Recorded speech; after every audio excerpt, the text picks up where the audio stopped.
देखो दिवाली की तो आपको बधाई हमने दी नहीं, है ना। दीपावली का सत्संग तो आप दिवाली मना रहे, तो हमने नहीं किया चलो आप दीपावली मना रहे। तो जो भी प्रेमी जहाँ पर भी बैठे हैं, जिनको संदेश मिल रहा है, आप सभी को गुरु महाराज जी का बहुत बहुत आशीर्वाद, प्रेम भरी सतनाम साखी। और अभी तो दिवाली चल रही है, पता है आप, अभी दिवाली खत्म नहीं हुई है, अभी तो देव दिवाली आएगी, अभी तो आएगा, कार्तिक का पावन मास चल रहा है ना। तो आप सभी प्रेमियों को दीपावली की बधाई हो, और जो आज नहीं आए हैं सत्संग में, उनको भी हमारी तरफ से दिवाली की बधाई देना, सतनाम साखी। तो ये दो सखियां है ना, ये दो सखियां देखी कि वो संत जी पूजा कर रहे हैं शालिग्राम की। शालिग्राम, अब मैं आपको सरल शब्दों में बताऊं, शालिग्राम जी एक पत्थर काले काले रंग के होते हैं, है ना, उनका रंग जो होता है काला होता है। तो नित्यापति महाराज वो चंदन घिसते और उनको खूब चंदन लगाते और उनको इत्र लगाते, तुलसी अर्पण करते और उनको एक सिंहासन था वहां पे विराजमान करते और भक्ति भाव से उनका ध्यान करते। तो सखियों ने देखा, दोनों लड़कियों ने, कि ये महात्मा पूजा करते हैं। बच्ची थोड़ी छोटी बच्ची थी, तो महात्मा को कहा ये क्या है, ये आप किसकी पूजा कर रहे हैं, ये कौन है, ये तो पत्थर है काले काले। बोले ये भगवान है। कहा ये भगवान है। कहा अच्छा हमको भी चाहिए, बच्चे हैं ना छोटे, छोटी छोटी कन्या है, अब बच्चों का जिद आपको पता है, तो कहा हमको भी चाहिए। तो उन संतों ने टाल दिया कि हाँ कोई बात नहीं, अभी आप खेलो जाके। अब वो खेलने तो गई, परंतु एक ही बात की रट लगा के रखी, क्या, कि हमको वो पत्थर चाहिए। क्या चाहिए, वो पत्थर चाहिए।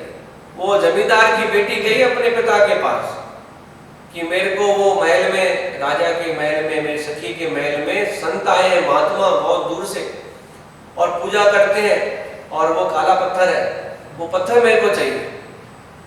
अब उसको समझाए पिता कि भाई आप खेलो कूदो, छोटे हो, पता नहीं कौन सा पत्थर मांग रही है। और राजा की बेटी भी जिद करके बैठी कि मेरे को वो पत्थर चाहिए।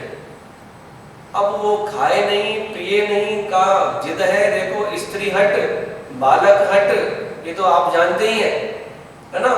तो ये और संतों का हट आप जानते हैं, जो हट पे आते हैं कि ये काम होना चाहिए, क्यों कि उनका विश्वास होता है। और यदि स्त्री हट पे आ जाए कि ये काम मेरे को चाहिए, मेरे को ये गहना चाहिए, मतलब चाहिए, तो अभी आप समझ लो बात की देना चाहिए उनको। तो इसलिए हाथ जोड़ने चाहिए, कोई बात नहीं आपको दिला देंगे, प्रेम से समझाओ समझ जाएंगे। प्रेम में बहुत शक्ति होती है, प्रेम में बहुत ताकत होती है। कोई कैसा भी इंसान हो, अरे महाराज कितना भी बिगड़ा हुआ इंसान हो, अगर आपके अंदर विल पावर अच्छा है, विश्वास है और प्रेम की शक्ति है, तो हम आपसे कहते हैं आज इस व्यासपीठ से सत्संग के द्वारा कि प्रेम में ऐसी शक्ति होती है, वो कभी ना कभी आपके पास वो सब काम छोड़ के जरूर आएगा, जरूर आएगा कि इस प्रेम में ऐसी शक्ति होती है। गुरु महाराज जी ने ऐसा प्रेम किया, ऐसी प्रेम की बीन बजाई कि अरे जो विरोधी थे कल तक, वो गुरु महाराज जी के चरणों में आके गिर गए कि महाराज हमें माफ कर दो, हमें बख्श दो और हमें अपनी शरण में रख लो, क्योंकि प्रेम की महिमा हमने अब जान ली। ये इतने सारे लोग पता नहीं इनको क्या धन प्राप्त हुआ है, असली धन तो गुरु के चरणों में है। जिनको गुरु के चरणों से प्रेम हो जाता है, ओहो शब्दों में ही बयान नहीं है, वो याद करके ही गुरु का प्रेम, देखो शब्द नहीं आते हैं। आज जो जहां जहां बैठा है ना प्रेमी, देश विदेश में जो बात सुन रहे हैं, वो अपने गुरु को याद करते हैं जब आंखें बंद करके, तो उनके आंखों से आंसू आ जाते हैं, क्योंकि उसको प्रेम के आंसू है। कोई संत मिले मेरे को, कहा महाराज ये आंसू का क्या चक्कर है, ये आंसू क्यों आते हैं। कहा देखो अगर आंसू जो निकलते हैं वो अगर ठंडे निकलते हैं, है ना, आंसू दो तरह के होते हैं, ठंडे और गर्म पानी है ना, तो बोला अगर आंसू ठंडा निकले तो इसका मतलब है कि प्रेम के आंसू, प्रेम के आंसू है, ठंडा, कोई तकलीफ नहीं है। और जब गर्म आंसू निकले मतलब कोई व्याधि है, कोई पीड़ा है, किसी बात से मन परेशान है, दुखी है, तो अभी जब आंसू निकले तो देखना गर्म है कि ठंडा है तो उसका चुनाव आपका चुनाव हो जाएगा कि आप प्रेम में रो रहे हैं या किसी बात से, किसी व्याधि से रो रहे हैं। व्याधि मतलब दुख से रो रहे हैं, प्रेम से बोलेंगे सतनाम साखी। ये एक मन की कल्पना है, और क्या संतों ने बता दिया, मेरे को भी, मैंने आपको बता दिया। अब प्रैक्टिकल जब करेंगे, जब वो ऐसा भाव, तो हमारे अंदर प्रेम नहीं है, इतना तो हमें पता है कि हमारे अंदर प्रेम इतना नहीं है, पर भगवान गुरु महाराज से प्रार्थना करेंगे तो वो प्रेम जागृत हो जाएगा। और जिस दिन वो प्रेम जागृत हो गया प्रेमियों, तो समझो आपकी तो जय ही जय। तो प्रेम की बहुत महिमा है। अब वो दोनों सखियां जिद करने लगी, क्या ये काले पत्थर मेरे को चाहिए। अब वो दोनों जो पिता थे ना, वो संत के पास गए, कहा ये आपके पास जो है ना भगवान की जो मूर्ति है, ये जो जिसकी आप पूजा करते हैं, आराधना करते हैं, ये हमारी बेटियां मांग रही हैं, अब इनको हम क्या जवाब दें। कहा अरे भाई, मैं अपने भगवान कैसे दे दूं उनको, मैं तो इतने सालों से भगवान की पूजा कर रहा हूं, अब ये जिद कर रही है कि ये मेरे को दे दो, मैं भगवान अपने कैसे दे दूं। कहा ये मत दो, आप युक्ति करो, ऐसे ही कोई पत्थर लाके उनकी पूजा करके दे दो, उनको बच्चियां हैं, खेलेंगी और क्या, खुश हो जाएंगी, बच्चों का मन खुश करा दो। कहा ठीक है। वो संत नदी में नहाने गए, 2 पत्थर काले कलर के अच्छे से गोल लस्से ढूंढ के आ गए, ढूंढ के आकर और उसको अच्छे से साफ करके, श्रृंगार करके, बड़ा बढ़िया सा इत्र लगा के खुशबू वाला, और उस पर खूब चंदन घस करके लगा करके और तुलसी दल अर्पण करके, जहां पर उनके भगवान विराजमान थे ना, जहां पर उनके भगवान को शालिग्राम विराजमान थे आसन पर, उनको नीचे पधराया, युक्ति की, उनको नीचे रखा, और जो नदी से 2 पत्थर लेके आए थे उनको बढ़िया श्रृंगार किया, बहुत अच्छे से श्रृंगार करके वो ऊपर रखा, ऊपर रख दिया। और वो बेटियां आई, कहा अरे आप आ गई, आज आपके लिए हम जो आपने पत्थर मांगे थे हमसे, वो भगवान पत्थर के वो लेके आए। अच्छा, तो वो 2 लड़कियां बहुत होशियार थी सखियां, कहा ये एक ऊपर है सिंहासन पे और एक नीचे है, 2 ऊपर पड़े हैं और ये नीचे पड़े, तो ऐसा क्यों। कहा देखो बेटियों, वो जो ऊपर है ना वो राजा है, राजा कहाँ बैठता है, ऊपर सिंहासन में बैठता है। बोलो वो जो ऊपर बैठे हैं 2 वो राजा, जो नीचे बैठे हैं वो सिपाही। अभी आपको कौन सा चाहिए, तो बच्चे क्या बोलेंगे, बच्चों को इतना तो ज्ञान है ना कि राजा बड़ा होता है, सिपाही छोटा होता है, इतना तो उनको ज्ञान होता है। कहा हमें राजा चाहिए, हम सिपाही क्यों ले, जब हम ले ही रहे हैं तो हम राजा को लेंगे। तो वो वहां से आसन में से उठा करके वो 2 पत्थर जो नदी से लेके आए थे उनको दे दिए। प्रेम से बोलेंगे सतनाम साखी। अभी आपको प्रेम की महिमा बता रहे, देखो कैसी प्रेम की महिमा है, बड़े ध्यान से अच्छे से सुना। तो वो उनको उतार करके दे दिया, और वो दोनों गुड़ियाएं, कन्याएं नित्य प्रति चंदन घस के उनको लगाती पत्थर को, उनको भगवान का भाव आ गया। और करते करते करते वो संत वहां से चले गए, परंतु बहुत साल बीत गए, वो जवान हो गई, युवावस्था में पहुंच गई, शादी हो गई उनकी, दोनों की, दोनों कन्याओं की शादी हो गई, राजा के बेटे के साथ, और जमींदार की किसी और जगह पे शादी हो गई। जब शादी हो के जा रहे थे, अभी दूसरी लड़की जो है ना जमींदार, उसकी शादी अभी पक्की हुई नहीं थी, परंतु राजा की बेटी की शादी हो गई। तो जब बारात लेके जा रहे थे, तो दूल्हे ने देखा कि ये एक बार भी लड़की ने मेरे को देखा नहीं है, ये पता नहीं इसके हाथ में क्या पिटारी है, ये क्या पत्थर है, इसको देखती रहती है।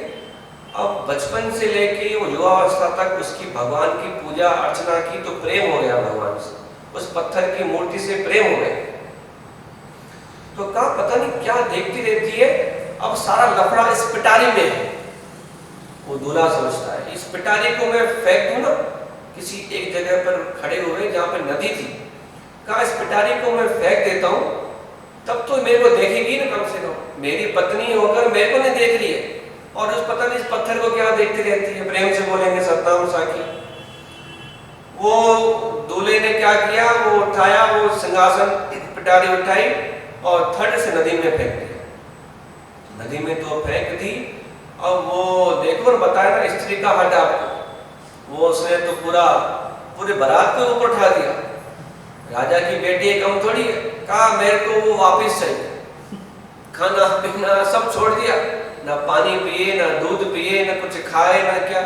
अरे बाबा, वो दूल्हे का तो और टेंशन बढ़ गया, सर का दर्द हो गया। कोई घरवाली अगर खाना पीना छोड़ दे तो क्या हाल होगा, तो और उसका टेंशन बढ़ गया। अब क्या करे, तो किसी ने कहा कि भाई आप जो इतना रोते हैं उस पत्थर के लिए, भगवान के लिए, तो हमने सुना है कि प्रेम की पुकार सुनकर भगवान आते हैं। आपके अंदर इतना प्रेम है तो पुकारो भगवान को, और जहां पे पानी में गिरे हैं आपको मिल जाएंगे। तो उसका नाम रखा था सिलपिले, भगवान का। बचपन में क्या रखा था, सिलपिले नाम रखा था भगवान का, सिलपिले। कथा आती है, नाम भी है ना, तो कैसा नाम है बोलो, सिलपिले। हाँ, ये ऐसा नाम है भगवान का, सिलपिले नाम रखा था दोनों कन्याओं ने। तो कहा मेरे सिलपिले, मेरे सिलपिले, मेरे सिलपिले, ऐसे करके पुकार किया जोर से, प्रेम से, कि जाओ आ जाओ, मेरे से आके मिलो। और ये महाराज वो आके वहां से प्रकट हुए और उसको कंठ लगाया, उसको आके बाकी पे नहीं, जोर से आके प्रकट हो गए उस पत्थर में से, और वो पत्थर के रूप में वापस आ गए। तो वो दूल्हा राजा और ससुराल इतना खुश हुए कि ये मेरी पत्नी इतनी बड़ी भक्त है, इसकी प्रेम में इतनी पुकार है कि स्वयं परमात्मा प्रकट हो गए। सारा परिवार खुश हो गया और उसकी इतनी महिमा बढ़ गई। देखो प्रेम से भगवान प्रकट हो गए ना, उसकी लाज रखी आगे। क्या कहा उनको, ताना क्या मारा कि प्रेम से भगवान प्रकट होते हैं तो पुकारो अपने भगवान को। पुकारा तो भगवान हाजिर हो गए। प्रेम से बोलेंगे सतनाम साखी, सतनाम साखी। दूसरी कन्या जमींदार की, जिसका विवाह अभी हुआ नहीं था, अभी विवाह होना बाकी है। अब क्या हुआ, जो उसके पिताजी थे ना, पिताजी का जो भाई था, चाचा, वो आपस में दोनों भाई बनते नहीं थे, झगड़ा था। तो क्या किया, कुछ दिन पहले ही अपने भाई के घर, मतलब उस लड़की के घर, क्या डाकू भेज दिए चोरी करने के लिए। शादी से पहले क्या होता है, जो भी सामान बेटी को देना है वो पिताजी और माताजी सब बना के रखते हैं। सारा सामान चोरी हो गया, गहने चोरी हो गए, जो भी था सब चोरी हो गया, सब कुछ वो चोर लूट के ले गए।